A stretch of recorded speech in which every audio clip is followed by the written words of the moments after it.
Ryan Collins wasn't a suspicious man by nature. He liked his routines: a clean desk, quiet mornings, a strong cup of black coffee. Predictability brought control, comfort. But lately, his life had begun slipping through cracks he hadn't known existed. It started subtly. Eliza's new perfume, late nights at the office, her phone always tilted away from him as if even the screen needed privacy. And then her voice, once effortless, now wrapped in careful pauses and vague explanations. So Ryan did what quiet, smart men do when they begin to feel stupid. He started watching a tracking app discreetly installed, never blinking, never missing. Just data, just truth. On Friday, Eliza kissed him on the cheek before heading out. Hair in a twist, heels sharp, blazer hugging her shoulders like armor. "Don't wait up," she said lightly. "Big deadline. We might be there all night." Ryan nodded, smiled, even made her a thermos of coffee. She left with gratitude in her eyes. He waited 5 minutes, then opened the app. Downtown, not the office, not even close. She was at the Halo, a rooftop bar known for overpriced drinks, a skyline view, and the kind of lighting that made secrets feel like invitations. Ryan didn't scream, didn't text, didn't pace. He just got in the car. The night was cold enough to keep people indoors, but not Eliza, and not him. Ryan parked across the street, blending into the line of forgettable sedans and black SUVs.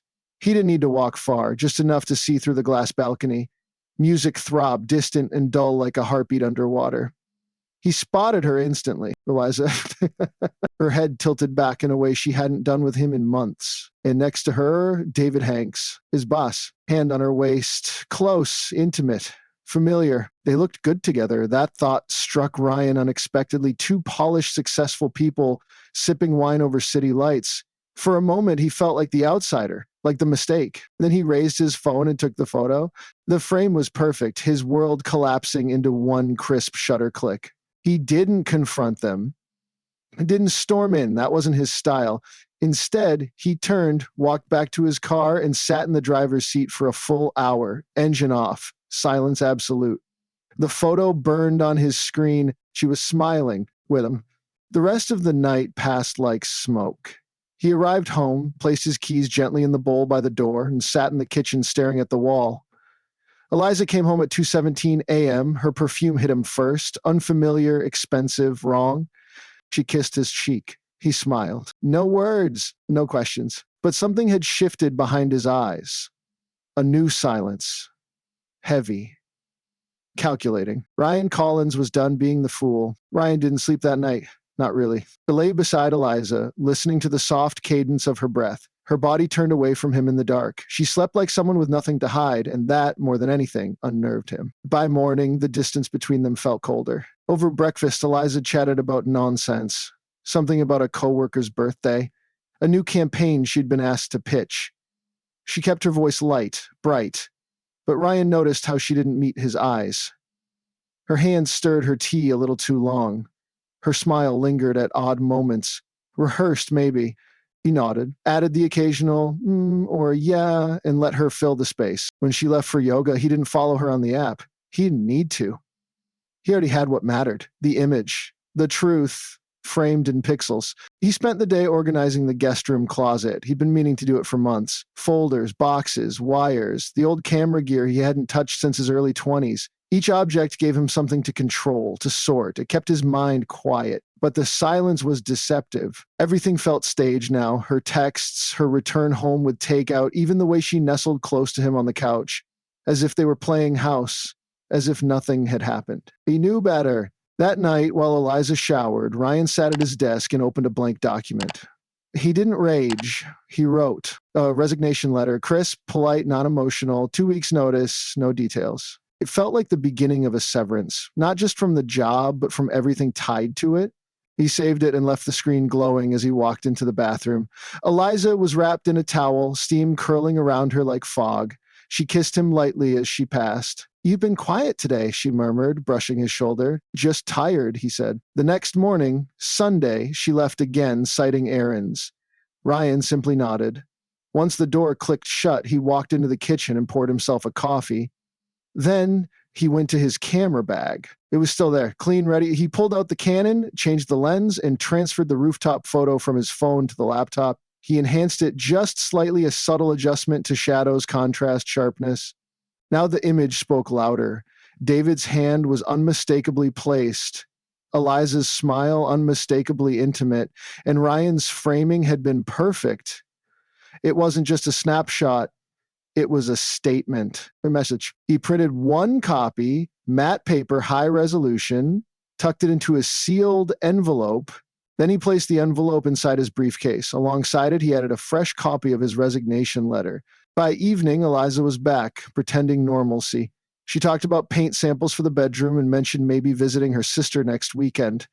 Ryan agreed to everything. He had no intention of being here next weekend. That night, before bed, she curled up beside him. "I love you," she whispered. Ryan looked at the ceiling. "Me too." It wasn't a lie, not exactly. He had loved her. The way you love safety. The way you love a story you thought was true. Now, he wasn't angry. He was ready. Monday arrived sharp and gray. The city moved like it always did, too fast, too loud, too indifferent. But Ryan Collins walked through it with surgical focus. His steps were steady, his expression unreadable. In his briefcase, two things waited like coiled snakes: his resignation letter and the photo that would end everything. As he entered the building, the lobby buzzed with its usual morning rhythm. Security scanning ID badges, the smell of burnt coffee drifting from the cafe, that thin corporate hush that pressed down on real emotion. Ryan's shoes clicked against polished floors, a hollow rhythm echoing inside him. He nodded to reception, forced a faint smile, rode the elevator in silence with two junior analysts discussing fantasy football trades. Their laughter irritated him, not because they were wrong, but because he used to laugh like that before. The 27th floor opened to the familiar hum of keyboards and distant ringing phones. His team was already settling in. Ryan passed them like a ghost, a man with nothing left to lose, nothing left to prove. His desk was clean, purposefully. No clutter, no framed photos, just a laptop, a pen, and a manila folder labeled "To Whom It May Concern." The calm before detonation. He sat down, opened his laptop, typed two short emails, one to HR with the attached resignation letter, the other a brief thank you to his team. Courteous, final. He didn't mention David. He didn't mention why. He didn't have to. Then he reached into his briefcase. The envelope came out slowly. He looked at it for a moment, not with hesitation, with intention. This wasn't revenge. It was revelation. There was a difference. He stood, walked down the hallway with the quiet poise of someone walking toward a funeral he's arranged himself.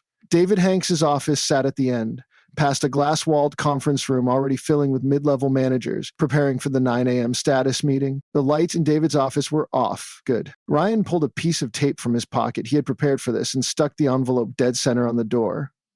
Then, with perfect calm, he peeled back the flap and revealed the photo inside. The image was crisp. David's smirk. Eliza's hand resting against his chest, the city's glittering skyline like a backdrop from a betrayal-themed romance. He made sure it was aligned. He wanted it to be seen. He turned and walked away. He glanced back. As he passed the conference room, someone noticed. A junior executive, Mark, did a double take, then nudged the person beside him. Within seconds, heads turned. Brows furrowed, voices hushed. By the time Ryan reached the elevator, people were standing, and David hadn't even arrived yet. Ryan pressed the down button. The elevator chimed open. As the doors began to close, he caught one final glimpse of the hallway, a slow ripple of people moving toward the door at the end. He didn't smile. That wasn't the point. Back on the street, the air felt cleaner, sharper, as if every inhale stripped away another layer of the man he no longer needed to be. He didn't check his phone. Didn't rush. He walked 3 blocks to a small cafe he used to like and ordered black coffee. He sat near the window, watched people blur by. The city pulsed around him, but Ryan felt still for the first time in weeks. His phone buzzed. A message from Eliza? Is this some kind of joke? He didn't answer. Another one, seconds later. Ryan, talk to me. Still, nothing. Then a final message. You're making a mistake, please. Let's just talk. He set the phone down and stared at his reflection in the glass. What did you do when you found out the 2 people you trusted most had quietly rewritten the rules of your life? You made your own rules. That's what. Another message popped up, this one from someone unexpected. Kevin, a senior HR manager from a rival firm. Just one line. Are you free to talk this week? I saw what happened, and I've been following your work for years. Ryan leaned back. Of course, Kevin had been there, the same man who always left meetings early, always watched more than he spoke, the kind of man who noticed who came in late, who spoke first, and who didn't speak at all. Ryan typed back, I'm free now. He finished his coffee, tucked his phone away, and stepped back into the moving current of the street, but this time not as the man being walked over. This time he was walking forward. The next morning, Ryan woke up to the quiet hum of a city already in motion. But for the first time in years, he didn't rush. There was no job waiting, no inbox flooding with requests, no Monday morning pressure to perform for people he no longer respected. The apartment was empty. Eliza had left early or maybe just avoided him. He didn't care. Not anymore. He brewed his coffee with slow deliberation, not because he had time, but because now time was his. That mattered more than he'd realized. While the machine hissed, his laptop chimed. A new email. Subject, offer of employment, visual strategy consultant. Sender, Kevin Marks at solsticegroup.com. Ryan clicked. Kevin had wasted no time. The message was short, efficient, very Kevin. He referenced Ryan's calm under pressure, his discretion in crisis, and his instinct for visual communication. A consultant role, remote first, higher pay, flexible terms, an open invitation to join a team rebuilding its creative direction, and a clear nod to how Ryan had handled Friday's fallout. At the bottom, Kevin added, we don't hire resumes, we hire character. You showed it. Ryan didn't smile, but something in his chest softened. A muscle he hadn't realized was clenched had finally relaxed. He didn't respond immediately. Instead, he closed the laptop and stood. There was one final thing left to say. That afternoon, he returned to the place where everything had unraveled. The Halo. The rooftop bar where light and lies danced together under chandeliers and skyline. This time he came alone, camera in hand, not to catch something breaking, but to frame something new. He ordered a ginger ale. Sat by the railing, awaited. The sky had already begun to blush toward sunset, the same kind of evening when just days ago his entire life had tilted sideways. Funny how betrayal had a time of day. Just like a meeting or a happy hour. Eliza arrived 15 minutes later. She looked different, not disheveled, she would never allow that, but unsure, guarded. Her heels struck the rooftop tiles like they were trying to make her taller than the shame. She saw him, walked over, sat down. He didn't speak, just watched her. Eliza licked her lips, cleared her throat. You really made a scene, she said. Ryan tilted his head. Did he? You humiliated David. He humiliated himself. I just gave the room a better view. Her jaw tightened. You didn't even give me a chance to explain. There's nothing you could say, he replied. Not that I haven't already heard in your silence. Eliza paused, tried to regroup. We were unhappy. You were always working. I got lonely. And he was conveniently available. Her eyes welled up. He didn't flinch. I didn't mean for it to happen this way, she whispered. Ryan leaned forward, voice low but unwavering. You know what I feared most? That I'd become irrelevant. A background figure in my own life. Turns out, I wasn't afraid enough. She said nothing. He reached into his coat and handed her a small envelope. She hesitated, opened it. Inside, a single Polaroid-style photo. The same rooftop shot, but this one was different. Eliza and David were still the subjects, but the composition had changed. The contrast had been pushed. The shadows deepened. They looked less like lovers, more like ghosts. On the back, one line. You got your boss. I hope he gives you more than just a promotion. Eliza looked up. Her mouth opened, then closed. He stood, finished his drink, and turned to leave. But at the edge of the rooftop, he paused, raised his camera, pointed it not at her but at the horizon. The sun was falling behind the skyline, casting long gold lines across glass towers. In the viewfinder, the light fractured, sharp, honest, unforgiving. He clicked the shutter, a new image, a new frame. That night, Ryan sat at his desk at home. Eliza was gone, though he wasn't sure where. The apartment felt larger somehow, not emptier, just clearer. He opened his laptop to reread Kevin's email. Then he replied, "Thank you, I'm ready." He attached a small portfolio, a selection of his photography, moments of contrast, of quiet depth, ordinary things, captured like secrets, a father tying his daughter's shoe in a park, a woman alone in a cafe, a skyline at dusk, all honest, all seen. Before sending, he added one more file, the rooftop photo. Not the one of Eliza, the one from earlier that day. Caption, light after the fall. He hit send. And for the first time in a long time, Ryan Collins felt exactly who he was. Not a husband, not an employee, not a fool, a man who sees clearly and who has nothing left to fear. 3 weeks later, Ryan stood alone on the rooftop of the Halo, the same spot where everything had splintered. The skyline shimmered under the weight of dusk, gold peeling into violet, the city pulsing with quiet noise below. Same view, different man. The wind carried the scent of rain that hadn't yet arrived. He liked that. The anticipation of a storm, but not the storm itself. It reminded him of who he had been, always bracing for something, always managing damage, always adjusting his steps to avoid stepping on broken glass someone else had left behind.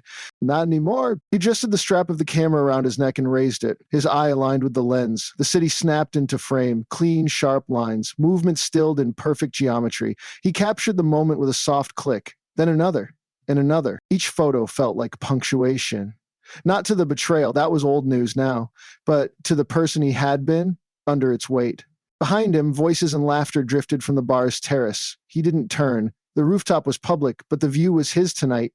He checked the screen on the back of the camera, the last image he'd taken, the silhouette of a woman on another rooftop far away, backlit by the final flare of the sun. She didn't know she'd been photographed, and somehow that made it purer. She was just there, alive, honest. Ryan smiled, not because of the photo, but because he could finally see what mattered. He sat on a low bench, pulling out his tablet. His blog was already open, the most recent post half written. His fingers hovered for a moment before he typed. We don't always get to choose when the lens cracks, but we do choose what to do with the light that comes in afterward. He stared at the line for a while, then added the title. See clearly. Below that, he embedded today's image, a clean line of shadow slicing across glass. It was beautiful in its simplicity. He scheduled the post and checked the stats. Just a few hundred followers so far, but the comments were growing. People resonated with the images, the honesty, the restraint. They weren't just photos, they were choices. Every shot framed from silence, not spectacle. He wasn't chasing likes, he was building something. His phone buzzed beside him. A message. Kevin Marks. Love the new post. When you're ready, we've got a campaign that needs a visual storyteller with your eye. No rush, but let's talk soon. Ryan didn't reply right away, not because he wasn't interested. But because he didn't feel rushed. For once, he had time to choose, not react. We looked out again. This city didn't apologize for its noise, its shadows, its distractions, but now Ryan knew how to filter what didn't belong, how to focus on what mattered. Behind him, someone snapped a photo with a phone, loud, clumsy, careless. He smiled again. There's a difference, he thought, between taking a photo and making one. He raised his camera one last time and took the final shot of the night, the skyline softening beneath the glow of the fading sun, as if the world itself was exhaling. On the camera's screen, the photo appeared. Caption, light after the fall. He powered down the camera, slung the strap over his shoulder, and turned toward the stairs. This rooftop had once been a symbol of betrayal. No, it was just a view. He had reclaimed it, and himself.